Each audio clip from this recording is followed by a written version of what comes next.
Hey everybody, welcome to Creative Coast. I'm your host, Michael Sprouse. We are here. Well, actually, I'm in my own studio. I'm doing a little pre-recording today for 99.1 FM Radio Rehoboth because my dear friend Michael Bell is here visiting this weekend. Incredibly talented artist, a visual artist, award-winning arts educator, and arts organizer. A lot of accolades. And we're just hanging out, talking about artsy fun things. I thought it'd be fun to get him on the air. He was the guest on my other radio show over the weekend, Coastal A&E, on a different radio station, and he's here with me now. How's it going, Michael? It's going great. I had a great time yesterday on yesterday's show, and looking forward to this one today. Yeah, right on. We did have a good time yesterday. It was a lot of fun. It was a lot of fun.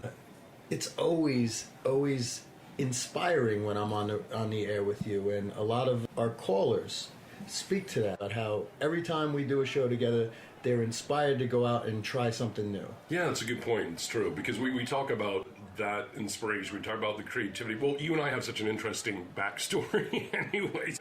That really feeds into a lot of our projects, a lot of the work that we do. Does the audience know about our backstory? I don't know, man. That's a good question. I think I have mentioned it over the last year or so occasionally, because I've certainly mentioned you here on the show before. Oh, my friend Michael Bell, we'll talk about things that we've done. We met in a very sort of unusual, like, kismet type of way. Right? It was. And I think that the overall message from some of the stuff we were talking about yesterday about how it's so important to go. When you have an opportunity as an artist or in any field really, as an entrepreneur, it's so important to show up for the process, to go. And when I was invited to a gallery opening at the Newmark Gallery in Washington, D.C. to see a fellow artist, I was just getting started in my career, and I just wanted to see what it looked like to be a gallery artist. What do you do? What do you do at an opening? I mean, growing up, I didn't have that kind of exposure. I wasn't immersed in going to gallery openings and things like that. I didn't have any teachers, certainly, that pushed me into the arts. I had my parents were very supportive of me becoming an artist. I did win my first art show at the age of 5. Yes, you did. My grandmother was a self-taught artist from Lyndhurst, New Jersey, so I worked with her a lot. But I'd never really seen what the pros did, so to speak. Yeah. So it was so synchronistic that you had reached out to me, I guess it was a couple days prior, and said, I saw your website. I was actually doing a Google search, seeing how the gallery was doing, and your site popped up. Yeah, and so just for a little backstory, this was close to 20 years ago. The web was really, it's nowhere near what it is now, and so everything was just sort of... This was like 2002. Yeah, 2002, and it was always hit or miss with search engines. I think at the time I was trying to see how our gallery, which we owned an art gallery in D.C. at the time, a pretty big gallery, was very successful. But I just wanted to see, hey, how's it doing out there on, whatever search engines there are. It was Eclecticos, was the name of the gallery. And maybe because you and I have such similar names, because we have similar, who knows, but you popped up as a hit. And I thought, who's this person? Who is this Michael Bell of M. Bell Art? And I went to your website, and I liked the work. And I didn't, truth be told, I don't remember, or if I did, I don't remember seeing a photo of you on the site. I think I was looking at the work, and I never did this, but I felt compelled. I immediately emailed you. I said, hey, I like your work. If you ever happen to be in D.C., stop by sometime. Here's the address of the gallery. Yeah, I'd like to meet you. This is not an invitation to be... No, it's just... to have a show, of your own or anything like that, which was, was interesting. And I thought it was so synchronistic, and because I was heading to D.C. that very next day, and I said to you, I emailed you right back and said, you know what? I'm actually going to be heading down to a gallery called the Newmark Gallery on 7th Street. Yeah. And you said... That's literally... I share a wall with that space. I mean, literally the same. Like, you have to come by now, man. And that was so wild. So when I went, and I remember, still to this day, like it was yesterday, I remember walking up the steps, and I could just feel your presence, that it was you. I wasn't sure who you were, but you were walking with somebody else. My friend Eric was visiting. Yes. Yeah. And you were heading down the steps. And there were hundreds of... Let's also... there the place were hundreds of people. It was jumping. Everywhere, yeah. And, for everybody, the context, there was a gallery downstairs that had stuff going on, and you had to walk upstairs for the 2 adjoining spaces. There were 3 spaces on the top. And it was a huge opening night, so everybody was bouncing from gallery to gallery. Yeah. And But it's there true. we were. We passed walked, each other. and I stopped, and I turned, and I looked at you, and I pointed in your direction, and I'm like, "Are you?" And then you were like, Michael saying Sprouse, yeah. And that was it, man. That was it. That was it. We've been best friends since then. I mean, just incredibly connected lives and careers, and it's we amazing. have, and we've helped each other out along the way too, and support each other. And I think that's another key thing for anyone out there that's trying to do something. I think everyone needs a mentor, but also someone needs a creative accomplice. You know, Oh yeah, without a doubt, yeah. I someone agree. to go in and get you back, and when you're feeling a little low, to bring you back up again. When the highs are high, you have somebody to keep you humble and keep you grounded. Yeah, right on. Someone that's and you and I were also people that we never could really do anything for one another, but we always did stuff with one another. Correct. If that makes sense. No, absolutely. Yeah. There was never this, and we were always still doing our own thing. I mean, I was just making it as a portrait artist at the time, and I was teaching art. You had the gallery going on, and you were also making money with your art. Yeah. So and we were also doing other things. I mean, I was Yes. also doing web design. I was also Yes. it was whatever we could do to keep that momentum to going. keep being an artist, Correct, to yeah, be, which is important. Be a, like as you put it, a creative professional. Correct, yeah, Someone yeah. who is working, and I consider an artist to be many things. Oh, I do too. I do now. At that time, At that time, you didn't. Well, at that time, we were so much younger then. Sure. And I had a very sort of limited scope as to what a working artist was. You know, and Absolutely. it didn't. The whole like, oh, but I also do this and this and this didn't fit. Even though we were doing that ourselves. We were. And I had this talk with a student the other day at a local high school where I was sharing some visual journals out with the teacher and their kids. They had invited me in to show what visual journaling looks like. And I brought this suitcase filled with sketchbooks that I've amassed over the years from previous national award-winning students of my own. And the talk I had with this young lady who was a statewide award winner, and she really wanted to win a Scholastic Gold Key this year, and it didn't happen. She had won I think a silver medal, which is great. Sure, I mean, yeah. it's fabulous in its own right. And I had the conversation with her. Listen, you're not going to win everything, and depending on who the judge is, art is very subjective. Depending on what they're looking for at the time. I told her, I said, I have stacks of rejection letters from galleries, from book deals, from screenplay deals, on and on throughout my career. I said, and after a while, I said, you start to realize that when you don't get something, that's really, in my opinion, it's the universe kicking you in another direction because that wasn't meant for you. And it's actually a good thing. Absolutely. It's a good thing that sometimes the best deal is the deal you never make. Am I right? Absolutely. Especially a young artist, I don't think that they have that experience yet to make that differential. Because all they see, I'm not harping it, they just, I want that prize. That will validate me. That will validate me. And it's the same with social media culture today, where they'll equate people's likes to success or to some type of validation, and there really isn't any. I mean, even social media wise. So when my Facebook page got verified, did it change my life? Did it change my followers? Not really. Did it change my sales? No. My Instagram isn't, but my Facebook is, and it doesn't matter. All that stuff, it's an ego thing.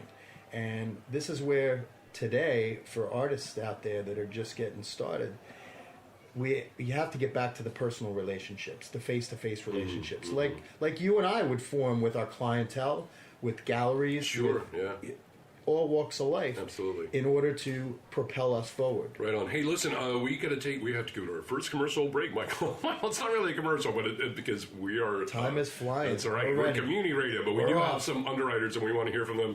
But don't go anywhere, folks. This is a very interesting conversation, and you're going to enjoy it. I'll be right back. You are on Creative Coast.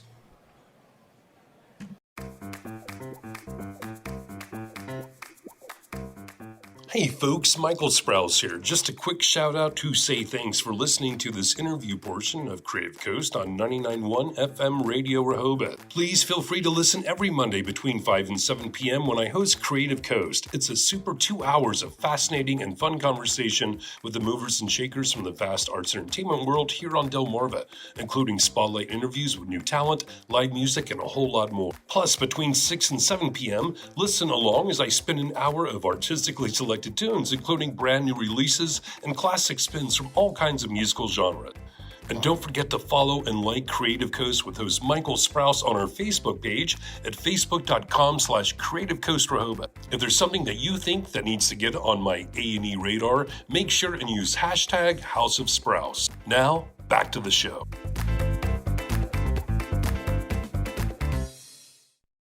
All right, welcome back to Creative Coast. I'm here as Michael Sprouse. I have my dear friend Michael Bell in the House of Sprouse. How's it going, man? It's going fantastic. Good. So right before we went to the break, we were talking about many different things. Because we could talk about so many different things, you and I. But something that we spoke about over the weekend, which is a really good point, and particularly for let's say younger artists or anyone that's getting into anything creative. The social media aspect of it, while it's a tool, it's an important tool you can use as a promotional tool.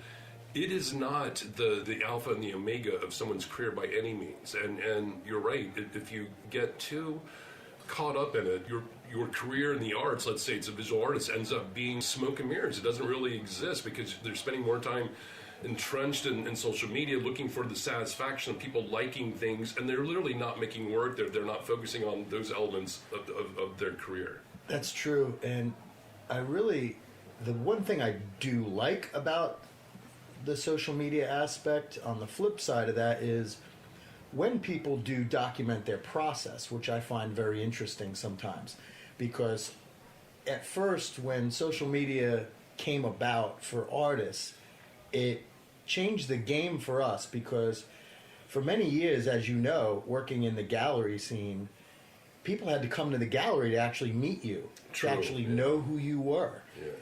When we just had websites, and often it didn't come with a picture of us, that type of thing. Yeah.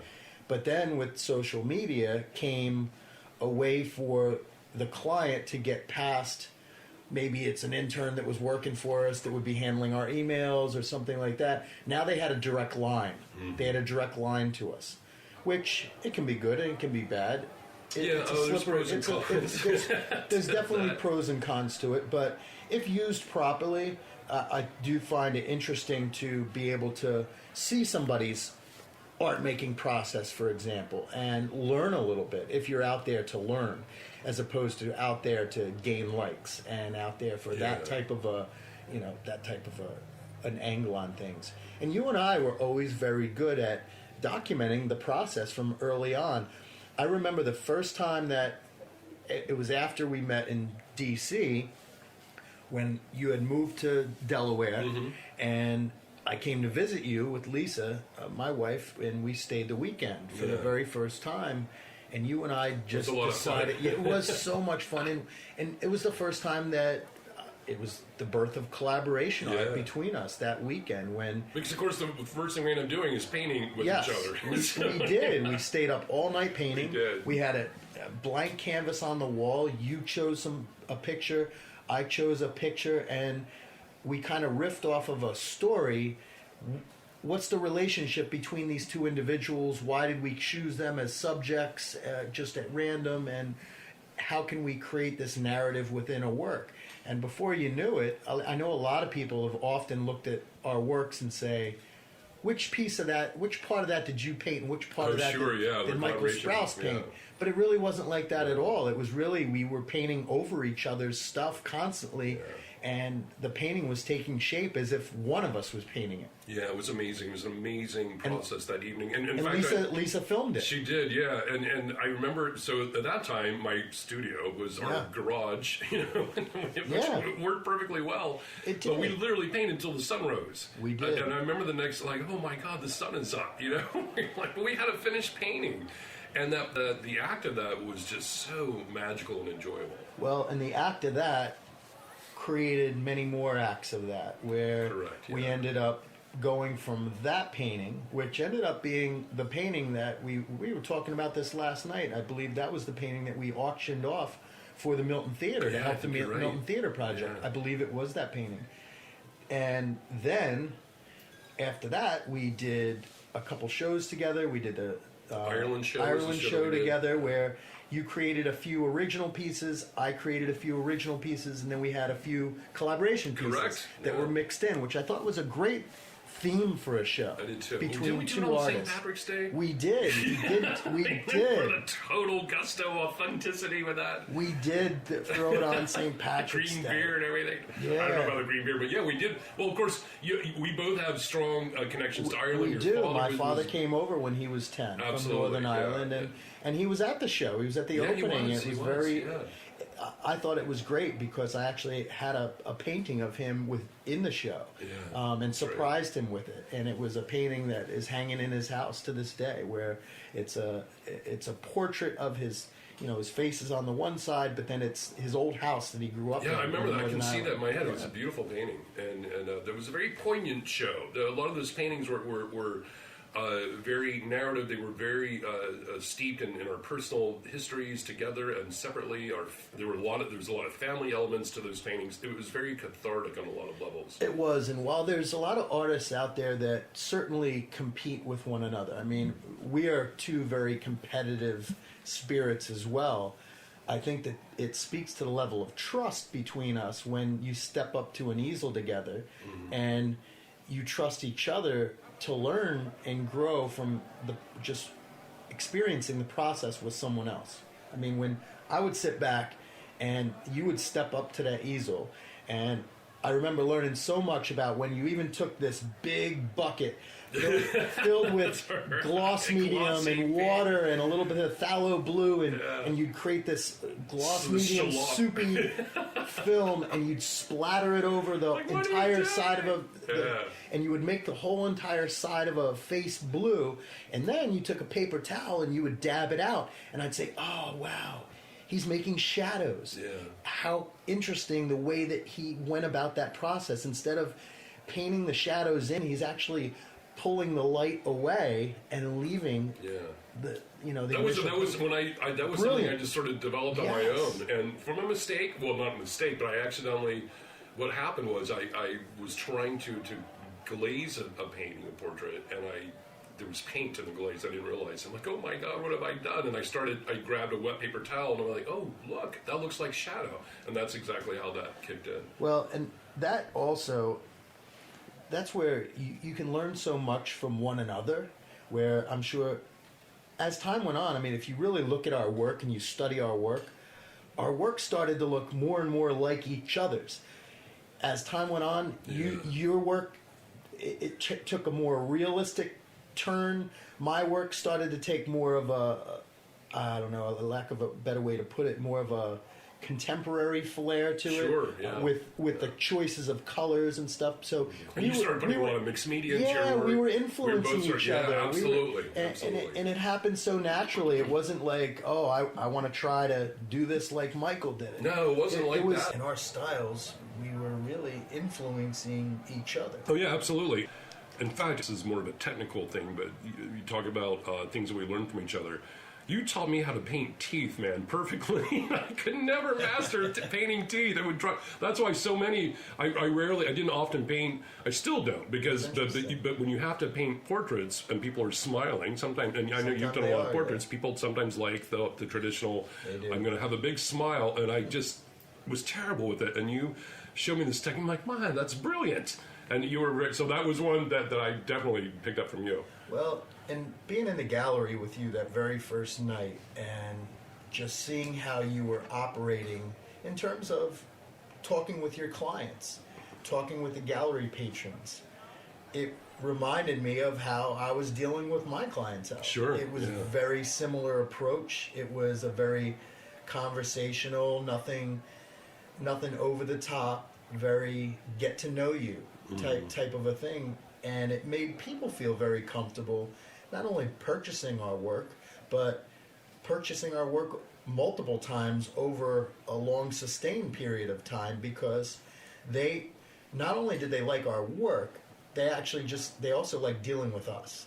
And they liked having a relationship with us and spending time with us and they did. being around artists. I mean, there's a certain romance to that, where artists, we have this stigma attached to us in a great way that, oh, you're an artist. That's something that no one could ever say, no one could ever attain that status. I mean, it goes back to the ages of the court painters. And, sure. Yeah. And that kind of a picture that people have in their minds of what an artist's life must be like. And for us, as we know, it's just like the same thing with actors. You know, people think, oh, because they're on TV, they have money, or they have this, or that. Driving around in limos and champagne brunches And what you see on social media, like we talked about, you're seeing us riding in a limo one time to a show. It was, paid for by a certain vendor and so forth. Yeah.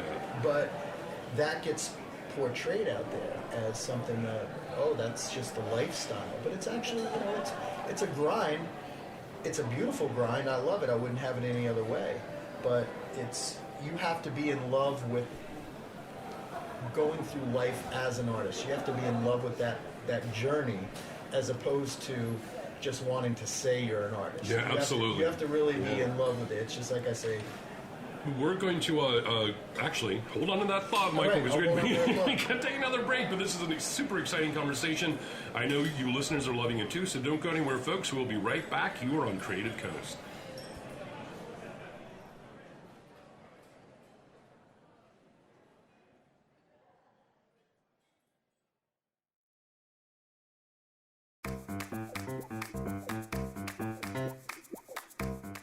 Hey folks, Michael Sprouse here. Just a quick shout out to say thanks for listening to this interview portion of Creative Coast on 99.1 FM Radio Rehoboth. Please feel free to listen every Monday between 5 and 7 p.m. when I host Creative Coast. It's a super 2 hours of fascinating and fun conversation with the movers and shakers from the vast arts and entertainment world here on Delmarva, including spotlight interviews with new talent, live music, and a whole lot more. Plus, between 6 and 7 p.m., listen along as I spin an hour of artistically selected tunes, including brand new releases and classic spins from all kinds of musical genres.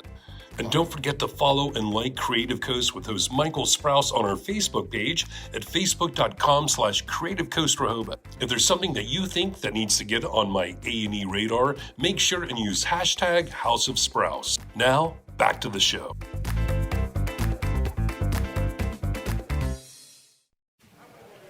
All right, welcome back. A half hour has already gone by, Michael. Just time flies, man. We're having a good time, right? We are having a great time. We always have a good time. But I want to go back to something that you were talking about just before we went to the break, because I think it's very, very important for particularly young people that are wanting to go into the arts as a career. It's not something that you can have a fantasy about the life of an artist. And you and I have known them. We're not going to mention any names, but I know that you and I have met artists over the years we've known together that were simply like, I just want to be an artist because it's so glamorous and fun and it must be all this stuff.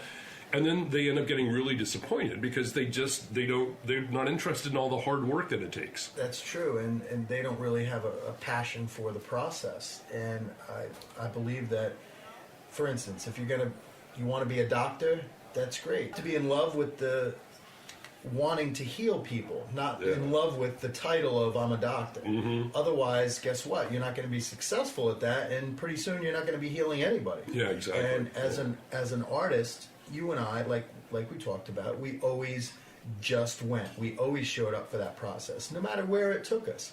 And I'm not sure if you've had these experiences where, for a while there, I kind of dove in and immersed myself with my clientele. They became very close friends of mine. Oh yeah, I remember when Lisa and I spent Thanksgiving out in Hollywood once. We'd go on trips with my painting clientele.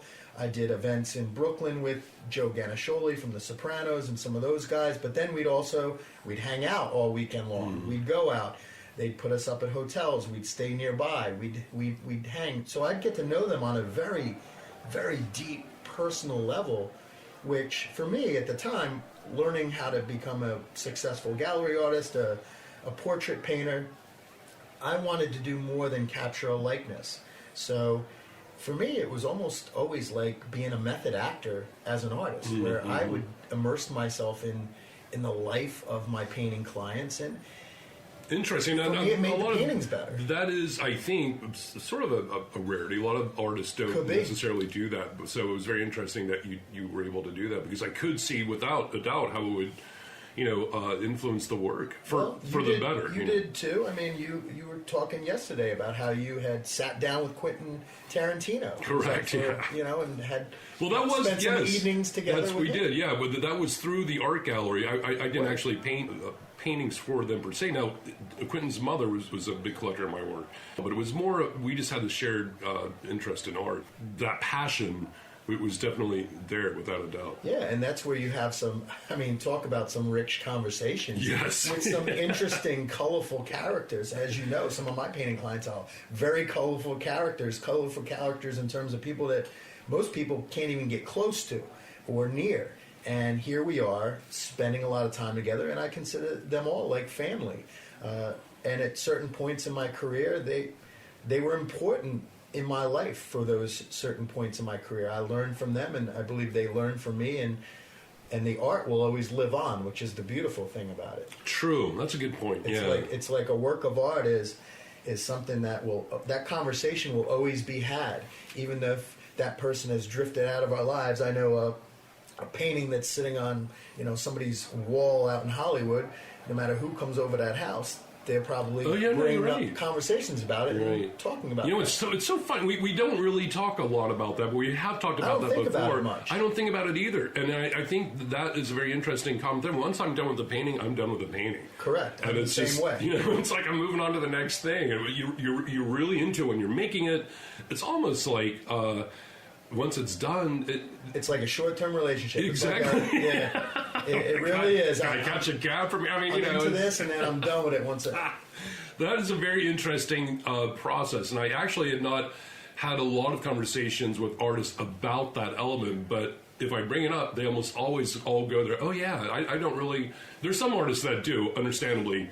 I should say maybe gallery owners. This was very popular in the gallery business, where they would track. Of course, they had to who's buying the work, when they bought it, what they paid for it, so they want to make sure it's an investment type of thing. It's an investment property almost. Yeah, absolutely. And the interesting thing too is for us with the work, I was always fine with selling my work. I know there's some artists out there that have a hard time parting with their work. It's become so personal, because you do invest a lot of time sitting behind a painting, especially some of ours that are large scale, 4 foot by 8 foot paintings.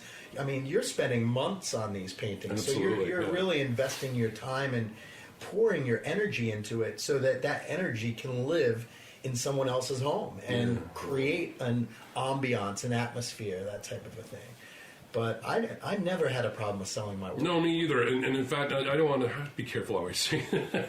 Sometimes when things like that, let's say an artist that's not comfortable or is disinterested or in pursuing that venue, to me, they still seem like they might be on a... There's still more ahead for them to learn, I think, because that is part. If you're going, a professional artist, meaning you want to make money, you want to live off the sale of your work, then you have to sell your work, or you have to give it to someone to sell it for you.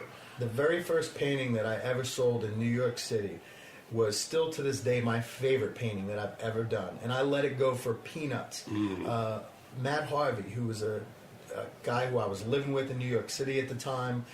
We had a couple other roommates, and we were all jammed into this small apartment on the Upper West Side. And he loved the painting so much, and he wanted to buy it. And I was so happy.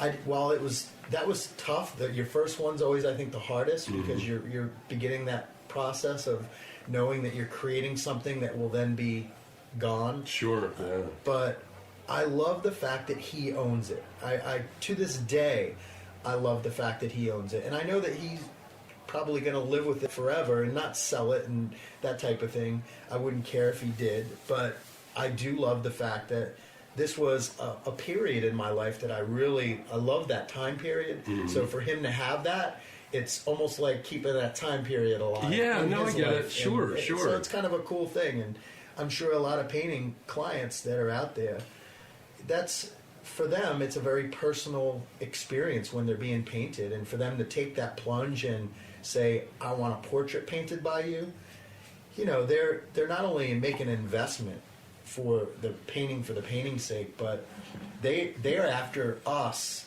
capturing something about them that is in their mind, and we have to figure it out. You're right, and those are very interesting elements of being a professional artist on that level. The fact that there is a continuation of history with the work and the person who ends up with it that goes on without our involvement. Absolutely. Because we made the painting, and now this whole other thing. I'll put it this way: I have created hundreds and hundreds and hundreds of paintings in my career. Hundreds. What I have left, what's around us right now, these hundreds of paintings. I've got 10 here in my studio. Yeah. All the other ones are gone. They've sold. Because people don't normally destroy art. Now, if someone ends up with a painting, let's say, you know, your great grandmother's cousin dies and leaves you a painting and you hate it, you would either usually give it away, try to sell it, find someone that would like it. But the only people that really usually end up, I've destroyed my own art because I didn't like something, I'd recreate it. You know, I'd do something with it. So art ends up having a very, usually, a pretty long history. That's why, you know, they can be around for hundreds of years. And what's interesting, people that were responsible for the painting, unless they became super famous, they become mysterious. So then you have this very cool portrait of somebody painted by someone at some point in time. I love that time element of painting. I do too. I find the whole process really interesting, and most of the people that I've painted, I find them very intriguing as well, because I do get to know them on a much deeper level than most. It's a very intimate thing, painting someone, because you're really reaching into their soul and trying to pull it to the surface of the canvas. I mean, it's always the inside that I'm after. It's never the surface. It's easy. I could easily make somebody's likeness. Yeah, I agree. As you could. Yeah. You were always good at that. But it's capturing what their soul is really about. That's something else altogether. I agree. That's a whole nother level of talent that it's why people get their portraits painted. Sure, yeah, because they want to have that, I guess, that continuation, especially if the person, because this has happened, I have painted portraits of people who are no longer living. Yeah. And at the time they were. And so now what happens is this portrait becomes literally a family heirloom and gets passed down, and that whole process starts. And because one of the reasons is because you were able, which you've done beautifully as well, to capture an element of that person that now the family, the survivors, they love that painting because it's bringing them as close as they possibly can without, I mean, you can watch a video or see a photograph, which of course is its own, you know, experience. Absolutely. But the painting is it's different. It's hard to explain. Yeah, it's very personal. And this was an interesting thing. So late in the spring, Phil Stapleton contacted me. He works with this nonprofit, I believe they're called Haven Ministries, and they had this idea that they were doing at the time where they were helping homeless that were transitioning to homes for the very first time. Mm-hmm. And so they wanted to collect donations of artwork so that the homeless could have a work of art on their walls to make that home feel like a home. Sure. To make it more personal, so they wouldn't be going into, say, a place that looks completely sterile and void of life. And I thought that was such a great personal touch. But here's where things got interesting. So what I discovered was, through conversations with Phil and also Rick Stripmater at the Queen Anne's Arts Council, people were donating works that they didn't want anymore. So you can imagine the quality of what was being given. Here's a sad clown painting, you know. Right. Well, and I'm sure not all of them were like that, but at the same token, to speak to the point, it was really, while they had the best intentions at heart, what they were getting was something that was not what they were looking for. Got it. And so it defeats the purpose. It defeated it. Yeah, right? it would defeat. At least I it would believe for it. me. Yeah, it would defeat the purpose because these are people that, if by all stretch of imagination, I imagine they feel discarded from life as it is. Sure. The last thing they're going to want is a piece of art that has been discarded because no one wanted it. I was going to throw this out, but I'll give it to you instead. So type of mindset. I contacted Stephanie Zeiler, who's working as a department chair at the local Queen Anne's County High School there, and she just started up her National Art Honor Society chapter, and so her kids will need some service projects. And I said, I've got a great idea. Would you be interested in getting your students to create a work of art and donate it to the Haven Ministries to someone that is homeless, that's transitioning into that's homes? Beautiful. And they did, and we filmed it, and we documented the unveiling of these works, and they were so happy to have a work that was made just for them, not something that was discarded, but something like, as we talked about yesterday, that was put into the world, not something taken out of the world. So I thought that was so beautiful, and I hope it inspires them to keep going as well. That's beautiful. What a great idea. That would be that could work anywhere, really. It could work anywhere. Well, for years, the idea came back in 2005, many years ago. I toured the Los Angeles Good Shepherd Domestic Violence Shelter, which is one of the largest domestic violence shelters that handles a very small population of the most extreme cases of all of Los Angeles. Like, you wouldn't even know this place exists. It's pretty powerful. You walk in through this kind of secret entranceway in the street, and it's like a city block has been gutted. And you go through the back, and it's this courtyard with a pool that Victoria Principal actress donated. Michelle Pfeiffer donated some apartment building complexes that were built. Wow. And I said, I met some of the children that were some incredible stories, some beautiful, beautiful people that have suffered such terrible trauma. And I said, how can I help? And they said, well, we have a creative arts class here. We bring in the teachers come to them. They don't ever leave the facility until they're absolutely ready. They can live there for years. Interesting. And so they brought in a teacher. And I said, well, what about visual journaling? Because this might be a place for them to deposit all that life has thrown their way and do something creative as opposed to something destructive with what life has thrown their way. So I began doing this with my students, where we'd make handmade visual journals with blank papers and a little inspirational message inside of it from one of the kids. And we would ship boxes of them out right before Christmas every year, annually. Oh, wow. So they were making the journals to give to the shelter for the women and children. Because they didn't have much. They didn't have any art supplies, certainly. And so we'd give them some of those, and we'd give them the sketchbooks.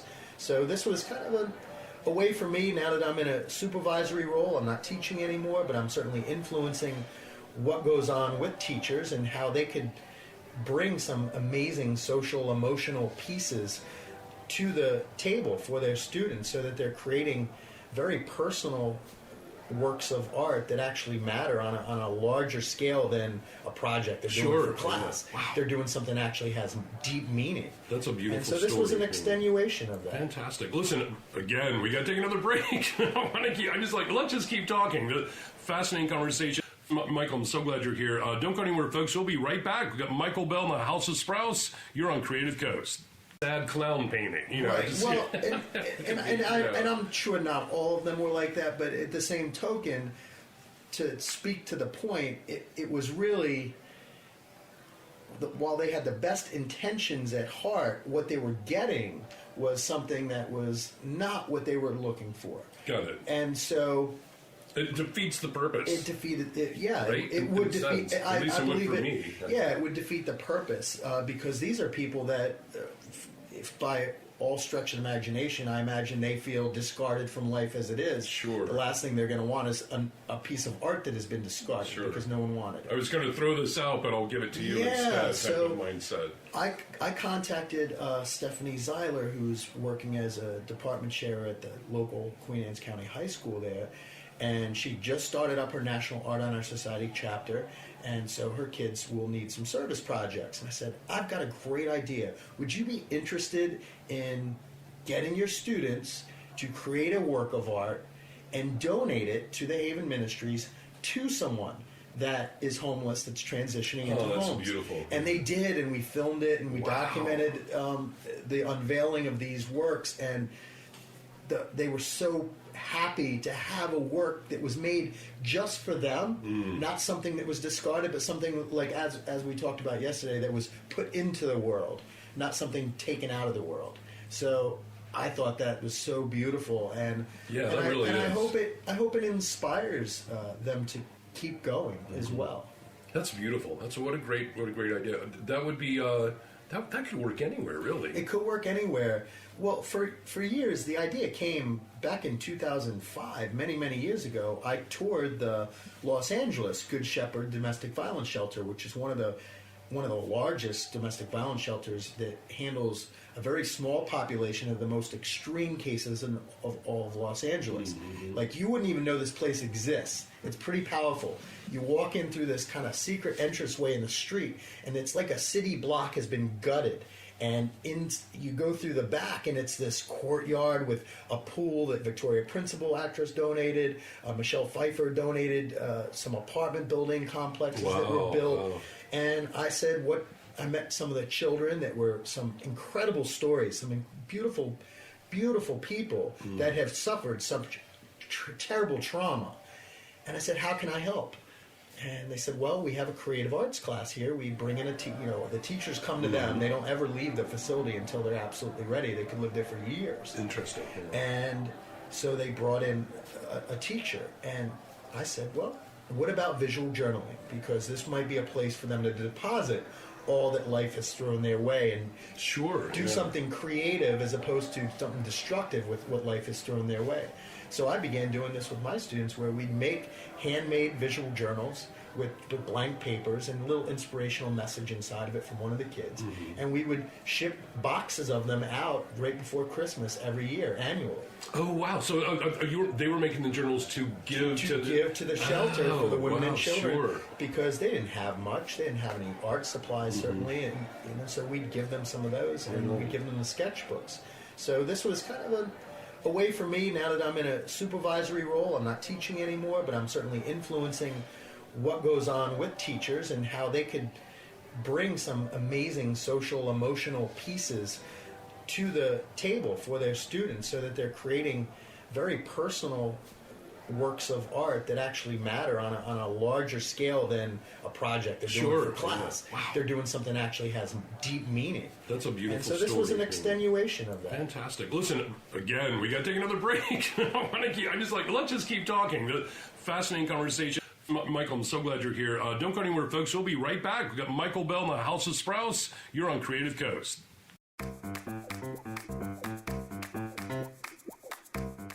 Hey folks, Michael Sprouse here. Just a quick shout out to say thanks for listening to this interview portion of Creative Coast on 99.1 FM Radio Rehoboth. Please feel free to listen every Monday between 5 and 7 p.m. when I host Creative Coast. It's a super 2 hours of fascinating and fun conversation with the movers and shakers from the vast arts and entertainment world here on Delmarva, including spotlight interviews with new talent, live music, and a whole lot more. Plus, between 6 and 7 p.m., listen along as I spin an hour of artistically selected tunes, including brand new releases and classic spins from all kinds of musical genres.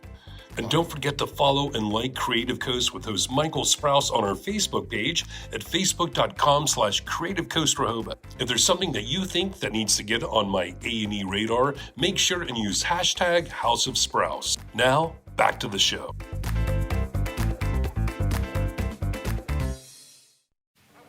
All right, everybody, we are back on Creative Coast. I'm your host, Michael Sprouse. I got Michael Bell here in the House of Sprouse, at least for probably 15 more minutes or so. This time just flies by. It does. And we have so much we can talk about that we always end up sort of jumping from topic to topic, because all within that wonderful art umbrella, because we've had such really wild careers, man, and we're still running, which I love. We are. One of the things we have talked about in the past that we were talking about just before this last break, back to the collaboration art that you and I have done, and done really well and enjoyed thoroughly. And you and I are pretty much thinking about offering that to the public, like maybe having an event where a small group of people get together, and you and I will help them with a collaboration art project, probably have some wine, some music. Who knows? It'd be a lot of fun, don't you think?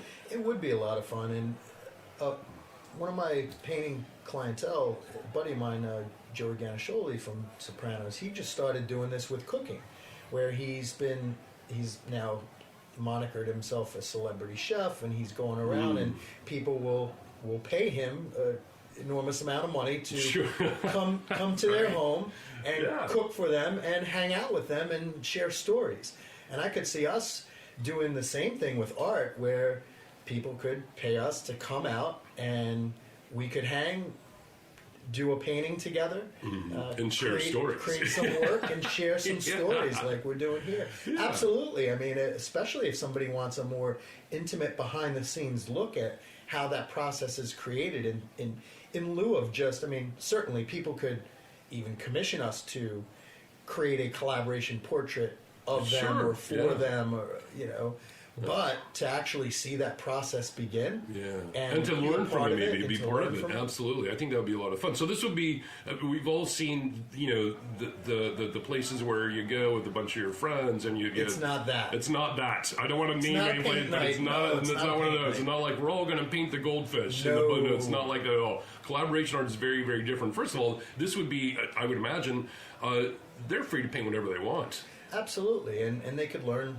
from us and how we riff off of each other and how that works. And it could be a room filled with dear friends or close companions, couples, whatever, that may want to try to have this cathartic experience together as well. Sure, yeah. It might be two people that want to dive onto a canvas together, but under our tutelage, learning how that actually works. You know what I mean? And how that goes. They actually end up with a piece of art at the end of the process. Which that could be really fun. Cool. So yeah, we're definitely been putting that together, and people, anyone that's listening that would be interested and getting more information about this project, or would even want to say, hey, let's make it happen, they should feel free to reach us, because we're pretty easy to find online. You're at mbellart.com. Yes. Of course, you can go to the Facebook page for this show.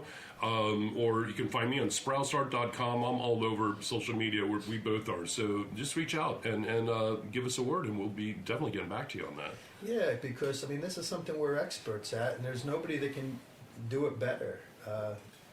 Like I said, Las Vegas knows what it does best. We also know what we do best, and this is one of those small niche populations out there where we do it better than anybody. I don't think there's a lot of artists out there that are collaborating together on this type of a scale. Yeah, I don't think so either. No. I mean, there might be. I know that there's more of an interest in collaboration art now than there probably has been in the past. But when you and I first started doing it, which again was close to 20 years ago, it felt like a discovery to me, like a new thing.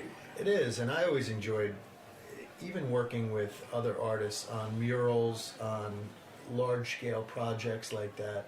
But with you and I, it's always been more of an intimate process, because it's just one canvas, but it's the melding of ideas and how that takes shape and evolves and forms right up until that point where we say it's done. We can both agree that, yes, we should stop there.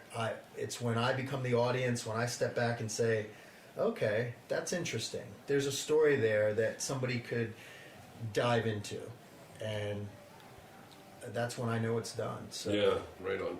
Well, that would be something that we would help people to experience in these collaboration evenings. Absolutely. whatever we're going to call them. Well, it's interesting, and life, like identity, is also, it's very funny, because here we are on the radio, and we've been doing a lot of these radio shows together, and you've done television and radio, and this has been your thing now for quite some time.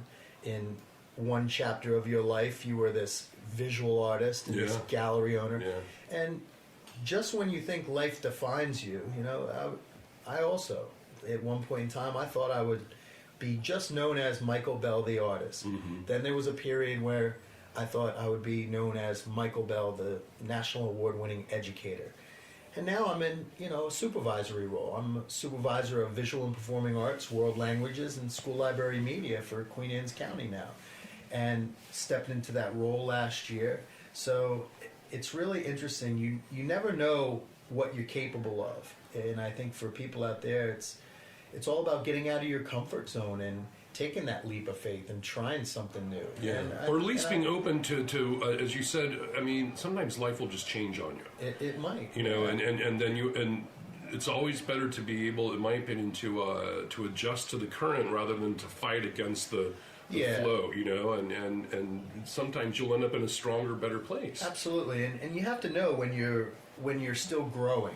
You have to know that if you're in a place where you're not growing anymore, you're not learning anything new, then it's time to move on from that space. And, and we're all, I believe as people, I think we're all in search of meaning in life. We need something that brings us fulfillment.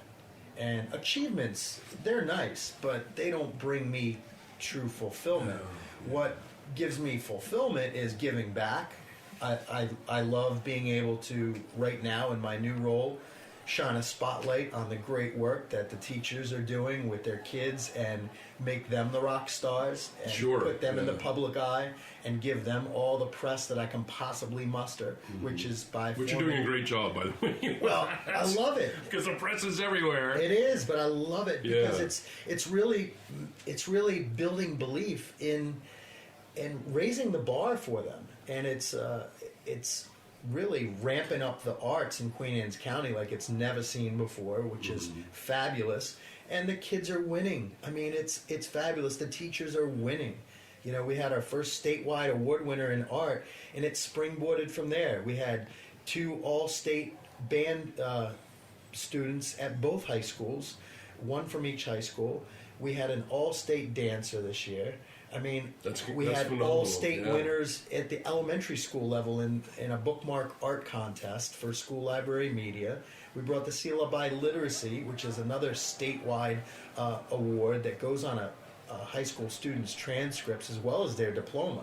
It says they're biliterate, which supersedes even being able to pass an advanced placement course. I mean, it's the highest honor they could achieve. It says they're biliterate. I mean, what does that look like for employers? Sure. So everybody's winning, and here I was a year and a half ago thinking, how much longer can I do this? You know, like, how much longer can I sustain winning even with my own kids? I mean, we had achieved some of the highest honors in the nation in that realm. So, well, you know, a nice new chapter. Excellent, and actually, we're going to be out of time here soon. But I do want to say, and you brought it up very well, that being open, staying open to those changes. I mean, that's if you want to work in the arts, if you want to be professional, that's one of the things you have to do is to be open to all these different possibilities. Because I too, for a while, and you know, we've done this before. I am the artist. I am the gallery owner. Years ago, when I first met you, we'd already had the gallery for 11 years. I mean, when we were in our second location, so that was already a huge part. And I thought that's going to be. This is what you're going to be for the rest of your life. And that simply isn't how it played out, you know. And now I'm doing that, and who knows what's ahead. Right, and that's where you do need to, as artists or as anyone, be open to where your career might lead you. Because just because you think it should go like this, it might go all over the place. It might take you all these different places, like yours has, like mine has. And I also think everybody needs a mentor. Along with a creative accomplice, you need a mentor. You need someone that you can learn from and grow from and be in the arena around people. Like, I mean, Dr. Kane, my superintendent, Gregory Paluski, my deputy superintendent. I learned so much from them, along with my fellow supervisors that are all just outstanding professionals in their field. I've learned so much from them in the past year, and I'm so grateful for the opportunity to continue growing and giving. And I think that's, at the end of the day, that's what this is all about, this journey in life. We're supposed to be helping people be better than they are. Without you know, knowing you, they wouldn't be. That type of thing. Well, right on. Well, Michael, you have certainly done that and much more, man. And well, thank you. I'm proud to have you as my friend. I'm so glad that because we're out of time. The hour's flown by. It has. Always a pleasure to have you here talking with me on the air. I guarantee that I'll have you back on, as I look always do. forward to many years of our next great chapters. Absolutely. That are just still ahead of us. Right on. So thank you very much. Hey folks, don't go anywhere. I'll be back after this break, and I'm going to be playing music for an hour. So enjoy. You are on Creative Coast.